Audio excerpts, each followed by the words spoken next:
Здравствуйте, дорогие читатели! Наша библиотека продолжает акцию «Люблю, читаю, делюсь». И сегодня я хочу познакомить вас со своей любимой книгой Джейн Остин «Гордость и предубеждение». Вы погрузитесь в эпоху балов и длинных платьев, невинности чувств. Вы заглянете в мир, который был много лет назад. Это же так интересно.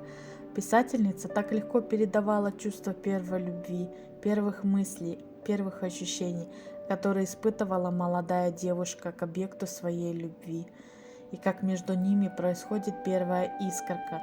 Бунтарка своего времени Элизабет Беннет и красавица мистер Дарси. Я уверена, что он покорил немало сердец читательниц.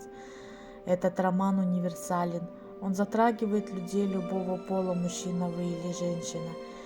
Не ждите динамики в повествовании, а лучше никуда не торопитесь и спокойно наслаждайтесь историей, которая похожа на тихую, добрую, красивую реку, нежели на захватывающую эмоциями водопад. И если среди такого разнообразия литературы вы еще не положили свою библиотеку знаний, гордости, предубеждений, то, на мой взгляд, сначала прочтите книгу. Будьте первыми ее режиссерами этой фантазии, а дальше можете просмотреть экранизации, которых поменьше было 8.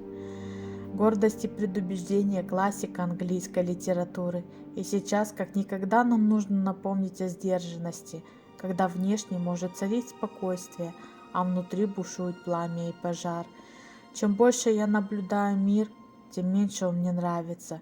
Каждый день подтверждает мне несовершенство человеческой натуры и возможность полагаться на кажущуюся порядочность и здравый смысл. Такая цитата из книги. А мы забываем про сказку. Это не значит, что нужно погружаться в мир иллюзий и фантазий, жить там. Иногда хочется отдохнуть, и каждый делает это по-своему. Если на этот раз вы выбрали книгу, то смело рекомендую вам именно «Гордость и предубеждение», потому что она подарит вам атмосферу уюта и спокойствия, благородства и любви. Спасибо за внимание. Это произведение и многие другие вы можете найти в фонде нашей библиотеки.